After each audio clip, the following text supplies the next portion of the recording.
بادشاہ اور اس کی 4 بیٹیاں۔ پرانے وقتوں کی بات ہے کہ ملک یمن پر ایک نیک بادشاہ حکومت کرتا تھا۔ وہ اپنی رعایا کے ساتھ بہت نیک سلوک کرتا تھا۔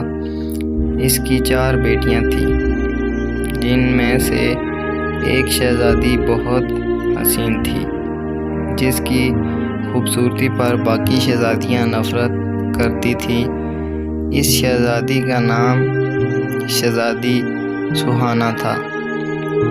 ایک دفعہ ان کا باپ کسی کام کی غرض سے بیرون ملک گیا۔ اس نے اپنی ساری بیٹیوں سے ان کی خواہشات پوچھیں۔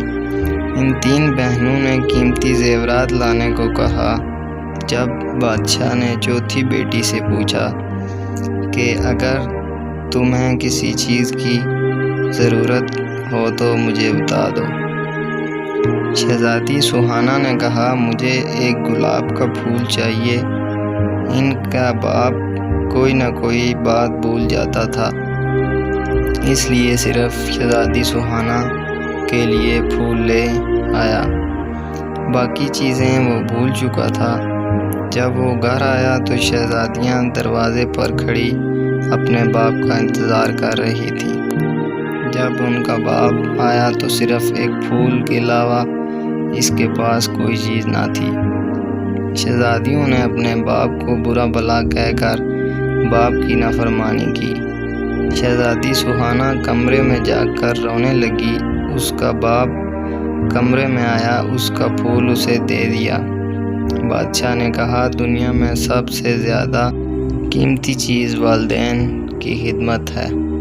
چنانچہ جب بادشاہ دوسری مرتبہ بیرون ملک گیا تو سب نے اپنی اپنی چیزیں لانے کے لیے کہا، مگر شہزادی سوہانا اس پر خاموش رہی۔ اس نے سوچا کہ اس بار کوئی ایسی بات نہ ہو کہ جس سے میرے باپ کا دل دکھے، تو بادشاہ نے اپنی بیٹیوں کے لیے زیورات لیے۔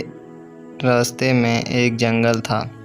بادشاہ اس جنگل میں سے گزر رہا تھا تو اس نے درخت پر بیٹھے ایک چمگادڑ کو دیکھا۔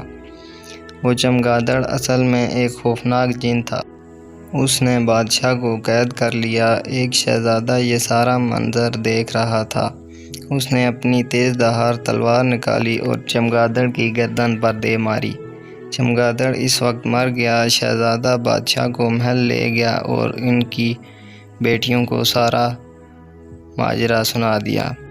شہزادیاں اپنے باپ کے پاس آئیں اور اپنے باپ سے نافرمانی پر معافی مانگی۔ بادشاہ نے اس وقت اپنی ساری بیٹیوں میں سے سوہانا پر فخر محسوس کیا اور اپنی ساری بیٹیوں کو گلے لگایا۔ سب ہنسی خوشی رہنے لگے۔ تو ایسے ہی مل جل کر رہنے سے برکت ہوتی ہے۔ ہمیں بھی چاہیے کہ شہزادی سوہانا کی طرح اپنے والدین کی خدمت کریں اور ایسی بات زبان پر نہ لائیں جس سے والدین کا دل دکھے۔ تو کیسی لگی آج کی ہماری یہ ویڈیو آپ کو؟ اگر اچھی لگی ہو تو ویڈیو کو لائک اور چینل کو سبسکرائب کرنا نہ بھولیے۔